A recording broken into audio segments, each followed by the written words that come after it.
Hello, welcome back to the series. EXP here, and you find me just about to make myself a nice cup of tea. Because it is story time. Last night I had a dream, and in this dream I had a vision, and this vision was me. More specifically, a gigantic me though, and we're going to go build it. And I'll tell you why we're going to build it right after this segue.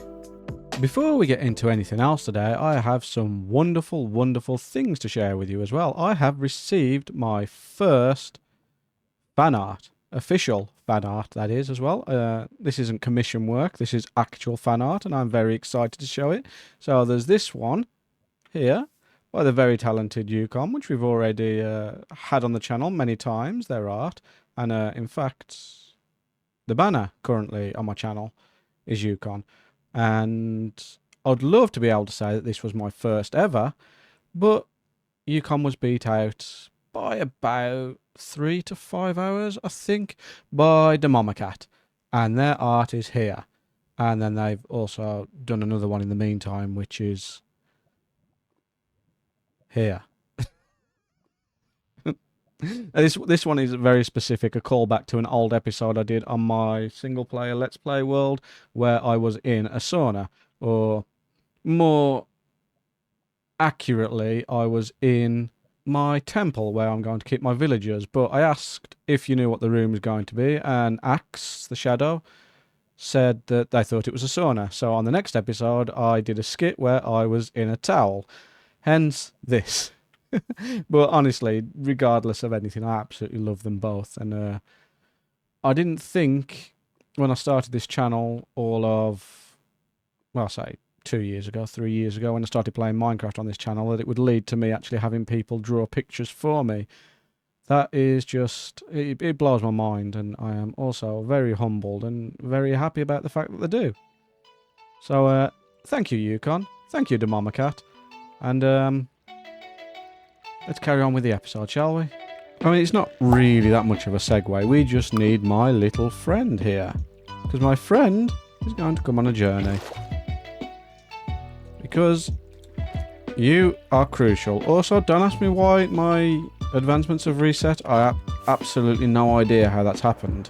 Oh, before we set off as well, let's have a little tangent. Because I finished this. And by finished, I mean I've built all the towers. All I need to do is hook up this feeder line. Feeder line? Yeah, feeder line.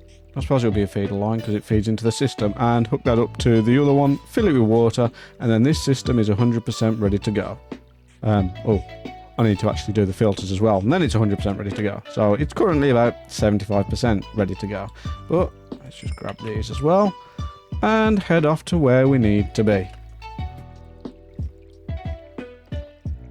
Nearly there. This giant circle in the nether roof is going to lead us over to the gaming district, which has recently been finalised, and our first area is the Halloween district, which I've set out a plot, and that is where we're going to build our, I suppose, game. Have I gone the wrong way?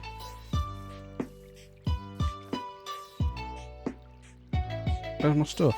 Oh! I'm slipped too close. Ignore me, I thought I was going mental then. I mean, I am mental. Completely and utterly mentally unstable. But that's why you're here and that's why you love me. Oh! Check out my new dregs as well. You haven't seen me clothes. I've got a nice fancy hat that says I'm very rich. I've got some nice fancy trousers that say I'm very...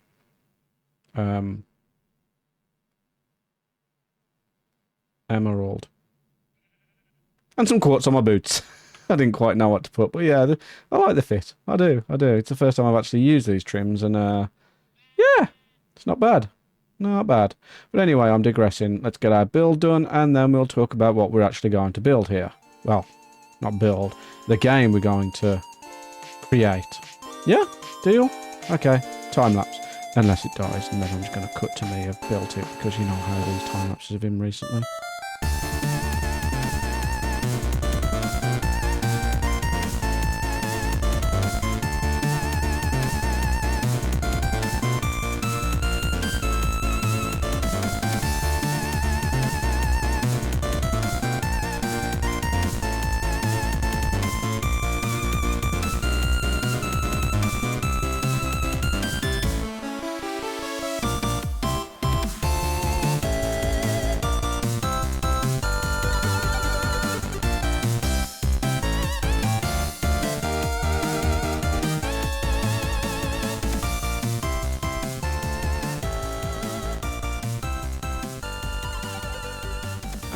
And that's the area built. It's very majestic up here in the sunset. Or is that sunrise? No, it's sunrise. Yeah, it's very majestic and pretty creepy.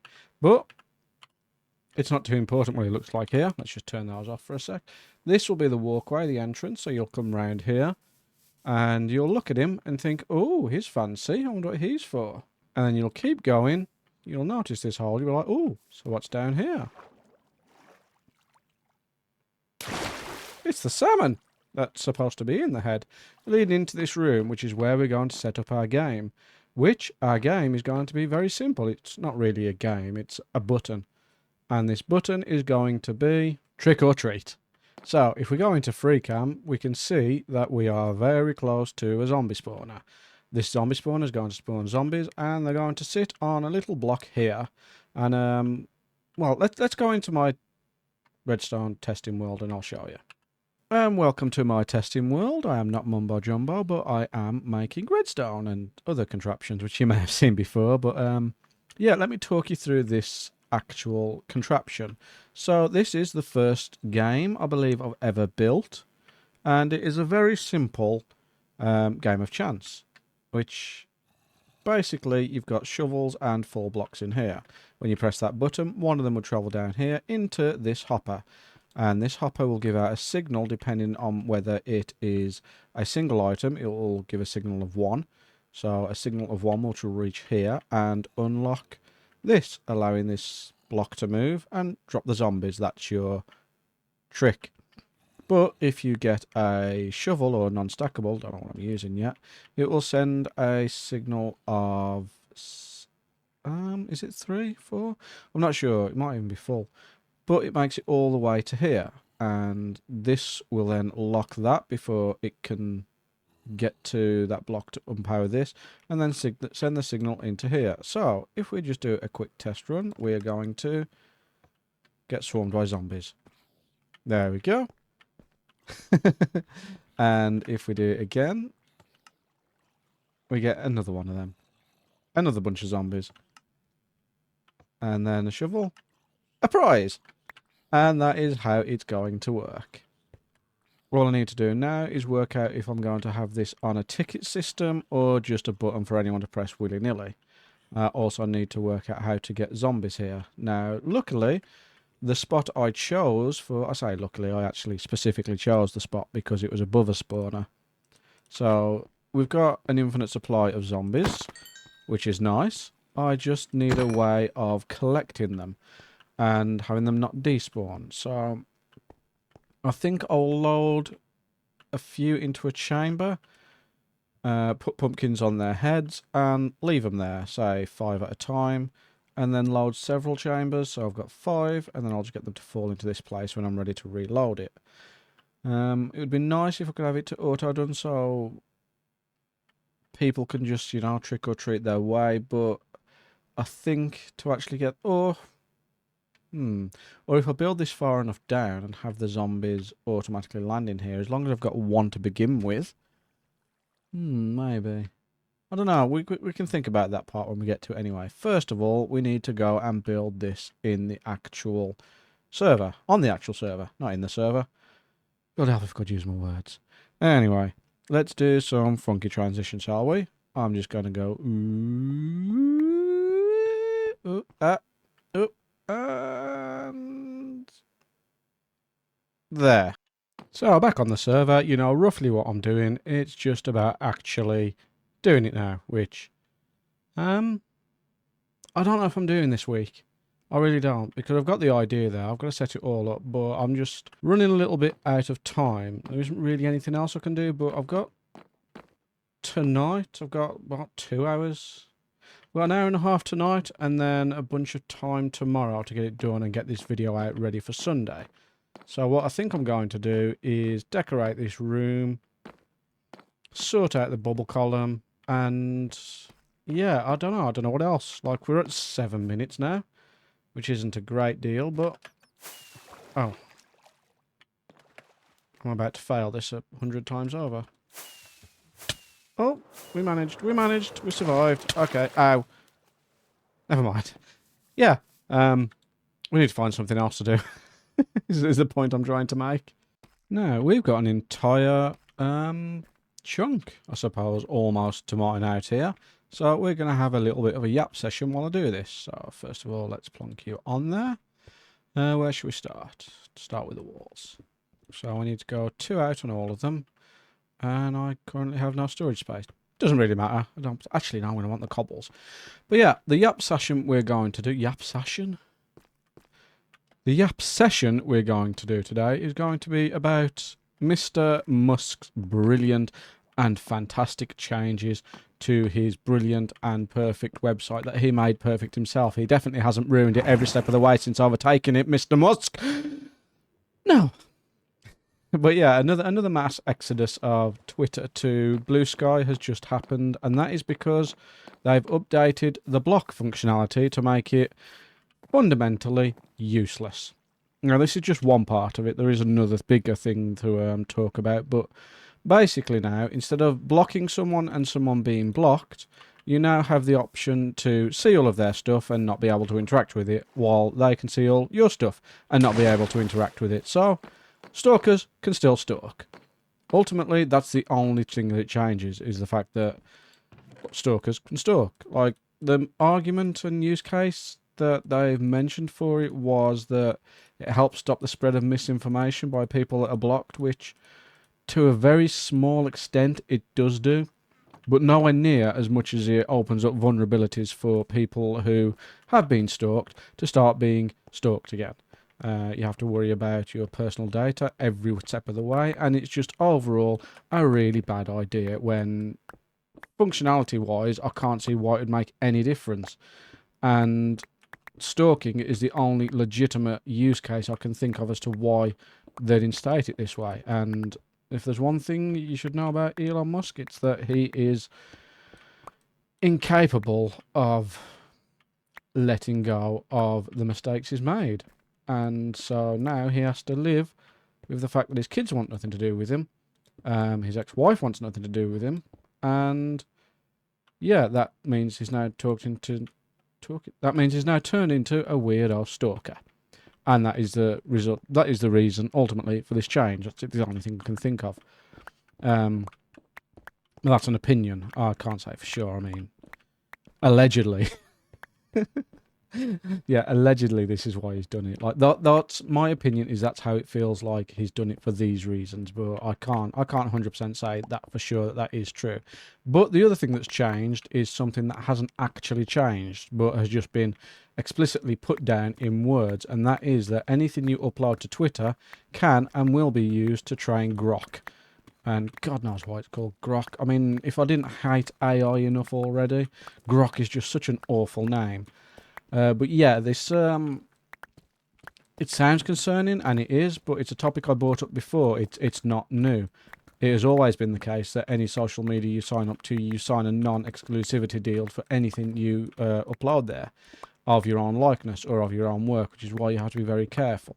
But they've explicitly put it down now that it will be used to train their AI. And that is what's caused a load of artists to jump ship from Twitter onto Blue Sky. Although I don't know how usable Blue Sky is, because at the moment it is just a bunch of introduction posts and networking posts, so it's not where it needs to be at the moment. And I can see either these changes being reverted on Twitter and people jumping back, or people just realising they're not that bothered by it and still staying there, while other people who have legitimate concerns for their safety about it just have nowhere to go. And you have to feel a little bit bad for them. Like, it's a very stupid and poor state of affairs, if you ask me. Personally, I will be on Twitter until it is done, which this might be it. But this might just be, what's it called? When false alarm. It might be a false alarm, but every time they make another stupid change, it's just one more nail in the coffin, if you ask me. How far away is that? 1, 2, 3, 4. We're not decorating this room, so 4 is all I need. Okay. 1, 2, 3, 4. That one's gone 5. Not too important. 1, 2, 3, 4, 5. And 1, 2, 3, 4, 5. Okay. So we just need to go down. So yeah, what are your thoughts on it anyway? I've had my rambling, and it seems to be that my thoughts are echoed across the board with everyone else, but you let me know down in the comments how you feel about it, what you think these changes are going to mean, and if ultimately you're going to leave Twitter or stay on it. Have you noticed as well, I haven't once called it X? I mean, that's just... Why would you call something X? And that's that all dug out. I think I've dug one too many out on either side. So yeah, we're going to get this, so the scallywaggles, not the scallywaggles, the zombies end up over here, and then they're going to go up on this side. So let's see, how far do we want them to go? Is this good enough? Whoop. Whoop. Yeah, this is far enough. Let's go back one more just in case. So we'll go up here. And then we'll send them up and round to here. I mean, we've already got some skeletons waiting. That's great. Yeah, I'm going to dig this out, and then we'll come back and we'll finish this spawner off. Maybe we'll build the randomizer circuit. Maybe. We'll see. And that is the spawner all set up and ready to go. I still need to add an ice block down here. And the waterway still needs its ice blocks, and I've dug this to the side. Ignore me, I'm a bit scatterbrained. They're going to go along here, and this is the block they're going to land on, and that's where we're going to store them. So I should probably take it up a layer or two, just so they fall on it and can't get back out. Good plan. Right. With that out of the way, though, I think it is about time we wrap up. Between episodes, I'm going to finish off the interior of this, and I won't start the actual mechanism, but I'll sort out the room for the mechanism, because at the moment, it's kind of occupied. So yeah, I hope you've enjoyed this episode, and if you have, please leave a like, drop a comment, possibly even subscribe if you're not already. And I shall see you in the next one. Ta-ra a bit.